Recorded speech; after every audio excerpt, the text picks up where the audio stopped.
Hello अस्सलाम वालेकुम students, welcome back to my YouTube channel. जैसा कि आप जानते हैं कि हमने अपना 9 चैप्टर स्टार्ट किया था और हमने 9.1 के पहले 3 क्वेश्चन जो हैं वो अपने प्रीवियस वीडियोस के अंदर कर लिए हैं। आज हम क्वेश्चन नंबर 4, 5 एंड 6 करेंगे।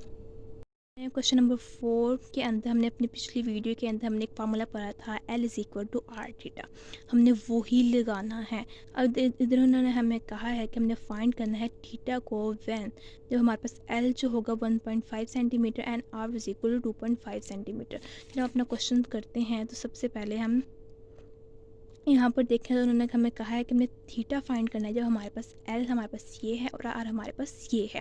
जैसे कि हम जानते हैं कि हमारे पास जो थीटा होता है वो हमारे पास एल ओवर आर के इक्वल होता है। हमारे पास एल की वैल्यू क्या है 1/5, आर की है 2.5, ठीक है। और हमारे पास थीटा को जब हम इसको डिवाइड करेंगे हमारे पास आ जाएगा 0.6 रेडियन। एक बात आपने ख़ास तौर पर याद रखनी है कि जो थीटा की वैल्यू है वो रेडियन के अंदर ही आनी चाहिए, ठीक है। और यहाँ पे जो हमारे पास दोनों वैल्यूज़ हैं वो हम क्वेश्चन के मुताबिक होनी चाहिए। अब हम अपना क्वेश्चन नंबर 2 करते हैं जिसमें उन्होंने हमें एल दिया हुआ है 3.2 मीटर एंड आर दिया हुआ है 2 मीटर। और यहाँ पे भी हमें उन्होंने कहा है कि हमने थीटा फाइंड करना है। जो हमारे पास थीटा की वैल्यू है वो theta is equal to l over r है। थीटा में हमारे पास यहाँ पे एल क्या था 3.2 एंड आर हमारे पास का था 2। जब इसको डिवाइड करेंगे थीटा हमारे पास हो जाएगा 1.6 रेडियन। क्वेश्चन नंबर 4 के दोनों पार्ट कर लिए हैं। अब हम स्टार्ट करते हैं क्वेश्चन नंबर 5।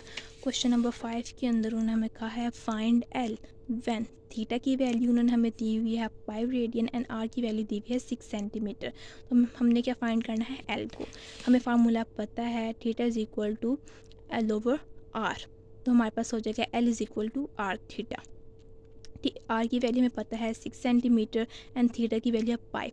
अब हम एल के अंदर जो है हम पाई नहीं लिख सकते। अगर यहाँ पे थीटा होता है तो थीटा हमेशा पाई रेडियन के अंदर ही आता है, लेकिन एल के अंदर ऐसा नहीं होता। एल के अंदर उसका जो भी जो रेडियस होता है उसी ही यूनिट वेक्टर के अंदर जो है उसी यूनिट के अंदर जो है हमारे पास उसका आंसर आता है। तो इसलिए हमने यहाँ पे पाई की वैल्यू लिखी है। पाई की वैल्यू हमारे पास 22/7 होती है। अगर आप इसे कैलकुलेटर पे करें तो वो 3.14 ही आ जाएगी। तो हमने यहाँ पे 3.14 पुट कर दिया और हमारे पास आंसर आ गया 18.84 सेंटीमीटर। अब हम इसका दूसरा पार्ट करते हैं जिसमें उन्होंने हमें थीटा की वैल्यू दी हुई है 65 डिग्री 20 मिनट। मैंने आपको कहा है कि जो थीटा की वैल्यू हमेशा किस में होनी चाहिए पाई रेडियन के अंदर होनी चाहिए। तो हम इसे अभी कन्वर्ट करेंगे और आर उन्होंने हमें दिया हुआ है 18 मिलीमीटर। तो हमने थीटा को कन्वर्ट करने के लिए हमने पिछले जो पहला हमारा फर्स्ट क्वेश्चन था सेकंड क्वेश्चन था हमने उसमें यही काम किया है कि हम जो है जो हमें रेडियन के अंदर किस तरह कन्वर्ट करना है डिग्रीज़ की वैल्यूज़ को, ठीक है। तो हमने इन दोनों को अलहदा कर लिया। 20 जो है उसको डिग्री में करने के लिए जो क्योंकि ये मिनट था हमारे पास उसको डिग्री में करने के लिए हमने इसको 60 के साथ डिवाइड किया। यहाँ पे हमारे पास आ गया 1/3। हमने इस कैल्शियम लिया तो हमारे पास आ गया 196 डिग्री ओवर 3। इसको पॉइंट्स में लिख लेंगे। जैसा कि हमें पता है कि हमारे पास जो होता है 1 डिग्री जो है हमारे पास पाई/180 के इक्वल होता है।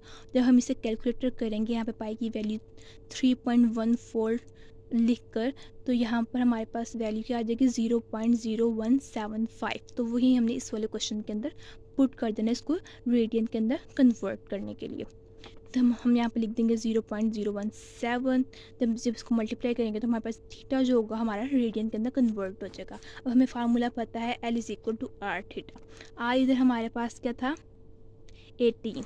हमने वही आर की जगह 18 लिख दिया, ठीक है। हमने निकाल लिया 1.1432। अब हमने जब इसको मल्टीप्लाई किया तो हमारे पास आ गया 20.75 मिलीमीटर। क्वेश्चन नंबर 5 के दोनों पार्ट कर लिए तब हमने क्वेश्चन नंबर 6 करना है फाइंड आर व्हेन एल की वैल्यू उन्होंने हमें दी हुई है एंड थीटा की वैल्यू दी हुई है। अगर हम क्वेश्चन की तरफ जाएं तो find r when l is equal to 5 centimetre and theta is equal to 1/2 radian. यहाँ पर थीटा भी हमारे पास रेडियन के अंदर कन्वर्ट है तो हम ये सिंपली ही क्वेश्चन होगा l is equal to r theta. क्योंकि हमने यहाँ पे आर की वैल्यू निकालनी है तो एल इधर मल्टीप्लाई हो जाएगा डिवाइड हो जाएगा तो r is equal to l over theta.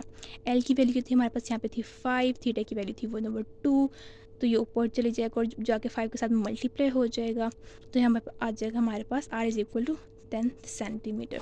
इसका सेकंड पार्ट देख लें। सेकंड पार्ट के अंदर उन्होंने एल की वैल्यू दी हुई है 56 सेंटीमीटर एंड थीटा दिया हुआ है 45 डिग्री। अब ये देखें थीटा उन्होंने हमें दिया हुआ है डिग्री के अंदर, हमने इसे किसके अंदर कन्वर्ट करना है, रेडियन के अंदर। तो रेडियन के अंदर कन्वर्ट करने के लिए हम इसको मल्टीप्लाई करवा देंगे पाई बाय 180 डिग्री के साथ। जब हम कटिंग करेंगे तो हमारे पास आ जाएगा पाई बाय 4। पाई की जगह हमने क्या लिखा है 3.14। जब इसको डिवाइड करें तो हमारे पास आंसर आ जाएगा 0.785। हमने सिंपल वैल्यू लिख देनी है, l is equal to r theta.